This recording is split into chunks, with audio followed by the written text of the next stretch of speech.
Teach Us to Pray is brought to you by Life Audio and is a part of our Faith Toolkit series. For more inspirational, faith-affirming podcasts, visit lifeaudio.com. Hello, friend. You are listening to the Teach Us to Pray podcast with me, Christina Patterson, where we teach believers practical and real-life tips on how to grow your faith and relationship with God through the power of prayer. If there's one thing we've learned so far on this podcast, it is that prayer is powerful. And I don't say this lightly as some sort of Christian cliche. I say it because it's true. Through the power of prayer, I have seen lives changed, bodies healed, hearts transformed. And that's just in my own life. What I love the most about prayer is that it doesn't have to be complicated, as we've also learned. The 5-minute prayer at the sink washing the dishes can be just as effective as the 1-hour prayer in your prayer closet. The effectiveness of your prayer does not have to do with rituals, long length, or big words, as Jesus taught us in episode 3. However, I have learned a few things that will affect the power and effectiveness of your prayer, which is what we'll discuss in today's podcast.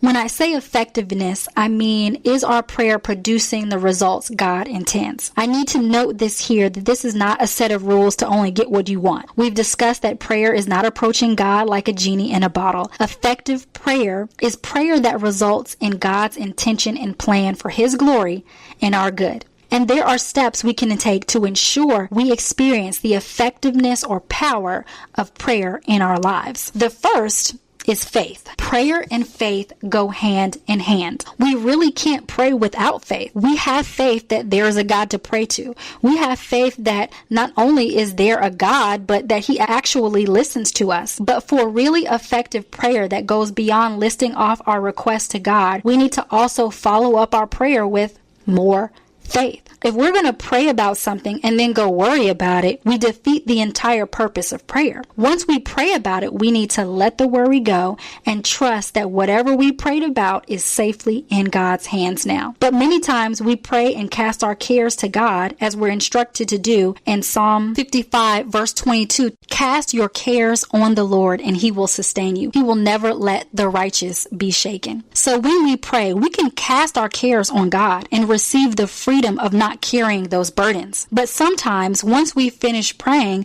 we get back up and go fishing those burdens right out of God's care and make them our own again, instead of having the faith to completely release the matter to God. Part of prayer is connecting to God to receive His peace no matter what we are facing. But if we don't approach prayer with faith, we will leave our prayer time just as confused and overwhelmed as when we came to it. If we want our prayers to be effective, what we lay down at the cross in prayer, we must choose to have faith to leave there. The next step we can take towards more effective prayer is obedience. James chapter 5 verse 16 tells us, the prayer of a righteous person is powerful and effective. Effective and powerful prayer is not produced from a disobedient life. Our unwillingness to surrender to God, follow Him, and release our will to His impacts our prayer life. Effective prayer comes from a righteous person. Now, this does not mean you need to be perfect. God knows we're not. But in prayer, there should be a heart for God's will. And when there is, this is when we'll see the power of prayer. Psalm chapter 37 verse 4 says, take delight in the Lord and He will give you the desires of your heart. So many people take this verse out of context and think that God will give us anything we want. That's an incorrect interpretation of this verse. We can't ignore the fact that to receive the desires of our heart, we must first delight in God. When our hearts are aligned with God and His will, it's then that we receive the desires, because they are God's desires anyway. And when we find our hearts at odds with God's, we can pray about that too, because it is God's desire to transform our hearts and minds to be more like Christ. God's standard and his will is for our good. He's not just making up rules and commandments just because. He does it to grant us a path towards life, peace, and joy in him. But when we get off that path, we lose the power that comes from being safe in his will. The next step to take towards more effective prayer is focus. Now, this is huge because we have more distractions than ever before. With any type of entertainment and social connection at the tip of our fingers, we are constantly tempted to lose focus. And this is something we just simply cannot afford to do during our prayer time. We also have 100 things running through our mind at one time. More times than I like to admit, I've been in prayer and my mind slipped to thoughts about what's going to happen tomorrow or what I should have said in an earlier conversation with a friend. Distractions are everywhere and they are hindering our being still enough to hear from God. So how can we stay focused during our prayer time? I like to remind myself that all the to-dos, obligations, and unfinished conversations will be right there waiting for me when my prayer time is over. I resist the pressure to make something else more important than this time with God. A lack of focus prevents us from praying, and we can't have effective prayer if we're too distracted to pray. Now listen, I understand. Staying focused during prayer is a serious and challenging issue for many sincere believers who do want to pray but have a difficult time staying focused, which is why in our next episode I'll be giving grace-filled tips and encouragement on how to stay focused when you pray. The next step that we can take to more effective prayer is to always be praying. 1 Thessalonians chapter 5 verse 17 tells us to pray without ceasing. Now that's the English Standard Version, and the New Living Translation says never stop praying. We don't have to wait until bedtime or before dinner to pray.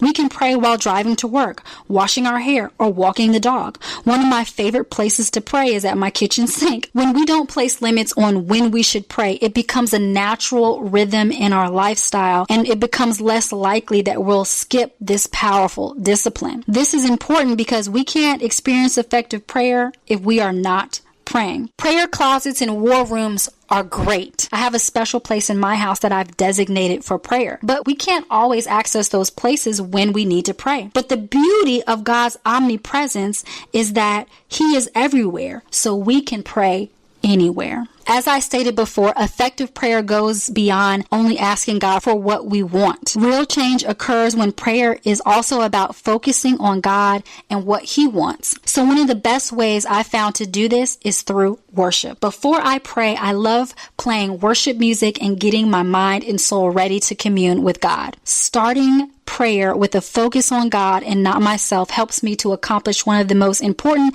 and effective goals of prayer, realizing that God is bigger than all my problems. Effective prayer is not dependent on us being perfect and getting it all right. It simply starts with a heart willing to pray. I hope today's tips enrich your prayer life greatly and that you are beyond blessed because of it. We have so much more to talk about when it comes to prayer, so I hope that if you were encouraged by today's episode, you'll be sure to share it with a friend and subscribe so that you don't miss any future episodes of the Teach Us to Pray podcast, where we'll continue to learn how, just like breathing, prayer can become a natural, consistent, and life-giving part of our everyday lives.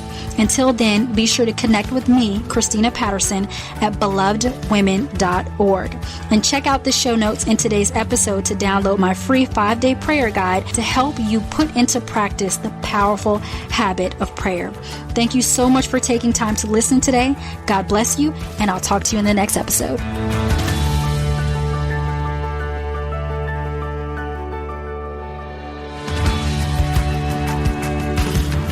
Teach Us to Pray is a production of Life Audio and the Salem Web Network. If you enjoyed this episode, would you take a minute and leave us a review in your podcast app? It really does help more people like you find the podcast. To hear more from Christina Patterson, be sure to check out her fantastic site, belovedwomen.org. A special thanks to Kelly Givens, Stephen Sanders, and Stephen McGarvey for their production and editing on this episode. You can find more podcasts like this over at lifeaudio.com.